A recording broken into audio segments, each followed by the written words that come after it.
If you're over 50 and thinking about taking creatine, it's completely normal to feel unsure. On one side, you hear people calling it a game changer for strength, muscle, and energy. On the other, you see warnings that make it sound risky or even dangerous at your age. That mix of opinions can make anyone hesitate. The truth is, creatine is one of the most researched supplements in the world, but it's also one of the most misunderstood, especially when age is involved. As we get older, we naturally lose muscle mass, strength, and power, even if we stay active. Recovery also slows down, and energy levels aren't what they used to be. This is where creatine often enters the conversation. Some studies suggest it can support muscle strength, physical performance, and even daily function in older adults. Yet concerns about kidneys, safety, and long-term use continue to scare people away. So what's the real story? Is creatine after 50 actually safe, or is it something better avoided? In this discussion, we're cutting through the noise to look at what creatine really does in an aging body, what the science says, and who should or shouldn't consider using it. No hype, no fear, just clear, practical understanding. Number 1. Creatine isn't just for bodybuilders. Creatine didn't start in the gym. It started in science. Long before it became a popular supplement in fitness culture, creatine was studied for its role in human energy production. Your body naturally produces creatine in the liver, kidneys, and pancreas, and you also get small amounts from foods like red meat and fish. It's stored mainly in your muscles, where it helps produce ATP, the primary energy source your body uses for movement, strength, and physical performance. In other words, creatine has always been part of how your body works. After the age of 50, however, natural creatine levels tend to decline. At the same time, muscle mass decreases, recovery slows, and everyday activities can start to feel more demanding. This drop in creatine availability may contribute to reduced strength, quicker fatigue, and longer recovery times. That's where supplementation becomes relevant, not as a shortcut, but as a way to restore what the body gradually loses with age. For many older adults, the goal isn't building bigger muscles or chasing athletic performance. It's about maintaining strength, balance, and independence. Being able to carry groceries, climb stairs, get up from a chair, or stay active without constant fatigue matters far more than aesthetics. Creatine supplementation can help support these practical, real-life abilities by improving muscle energy and function. Seen through this lens, creatine isn't a gym supplement at all.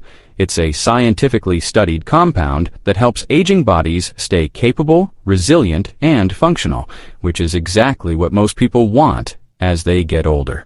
Number 2. Muscle loss after 50 is real.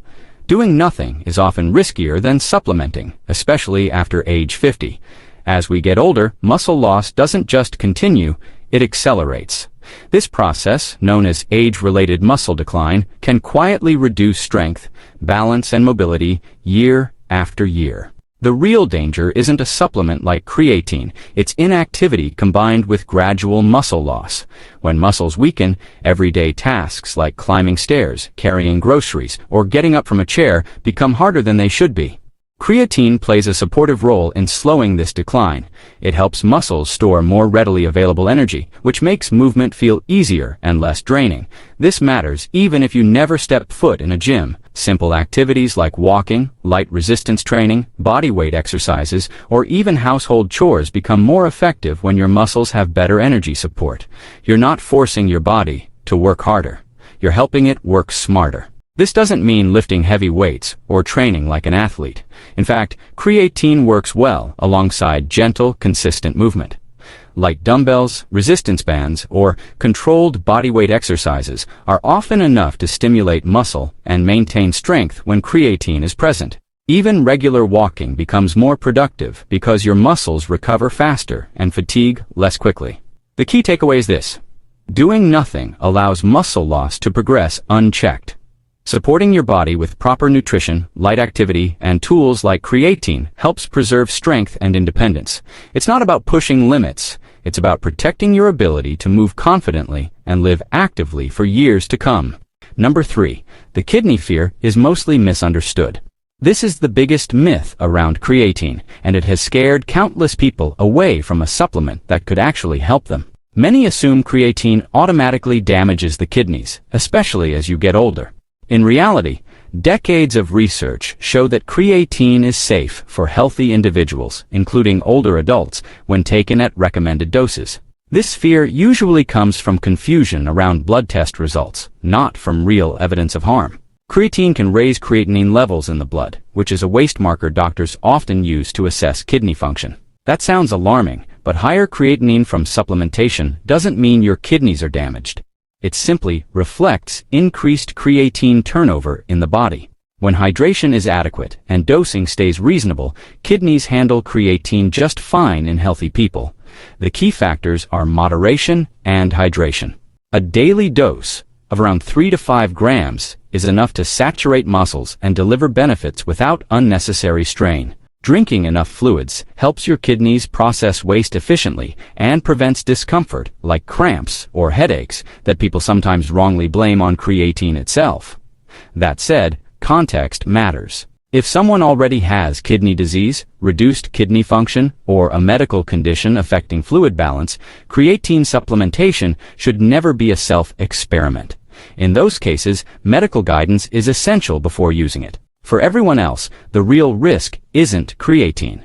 It's misinformation. When used responsibly, creatine remains one of the most researched, well-tolerated, and reliable supplements available, even later in life.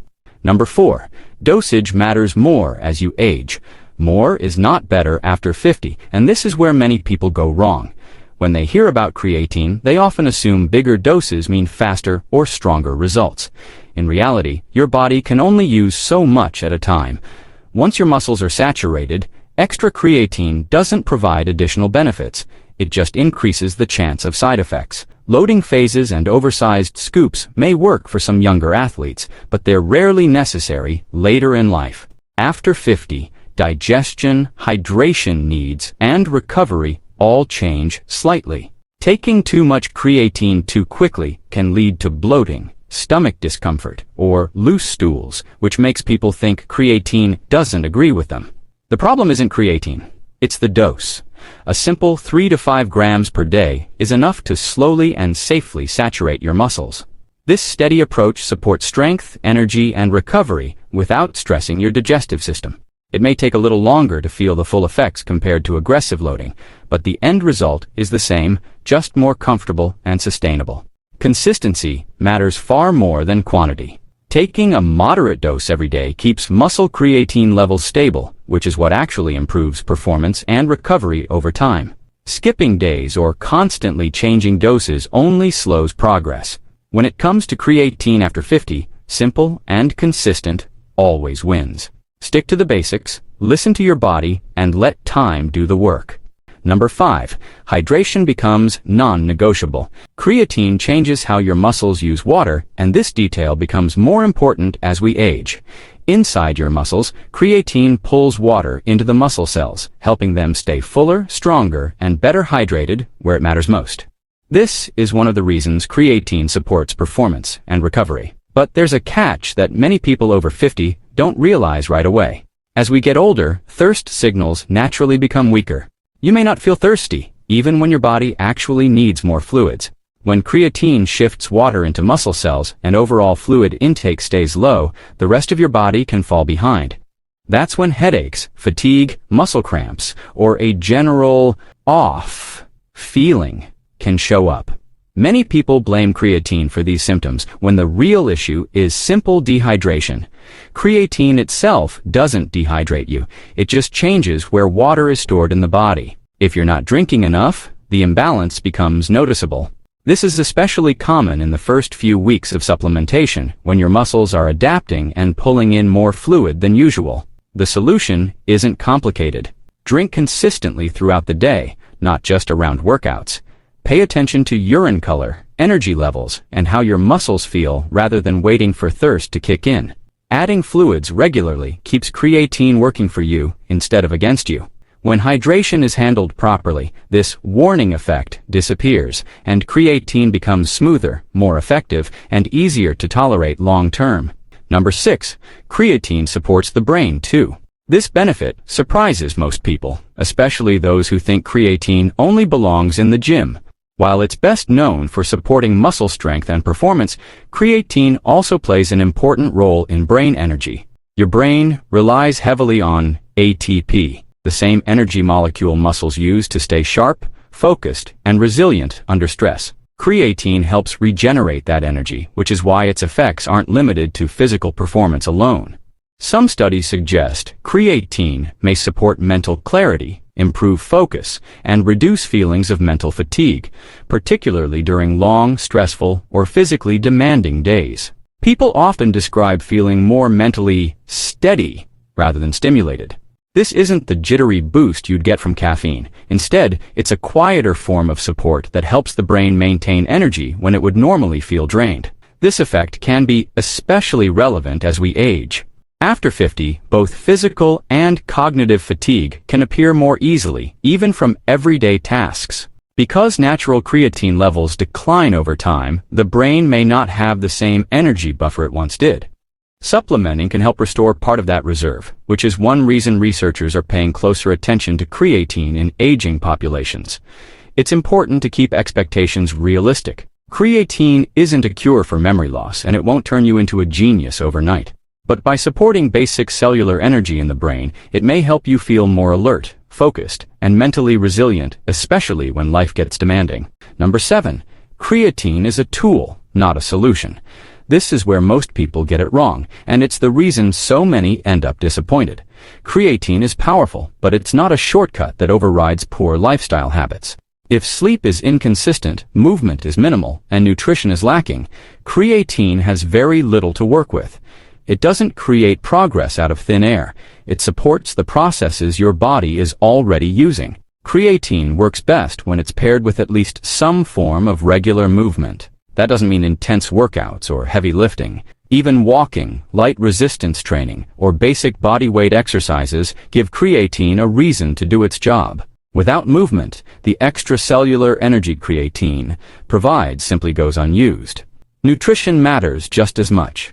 Adequate protein helps muscles repair and adapt, while enough calories allow your body to actually use creatine efficiently. Severely under-eating or skipping meals often leads people to believe creatine isn't working, when the real issue is that the body doesn't have the resources to respond. Sleep and recovery are the final piece people overlook.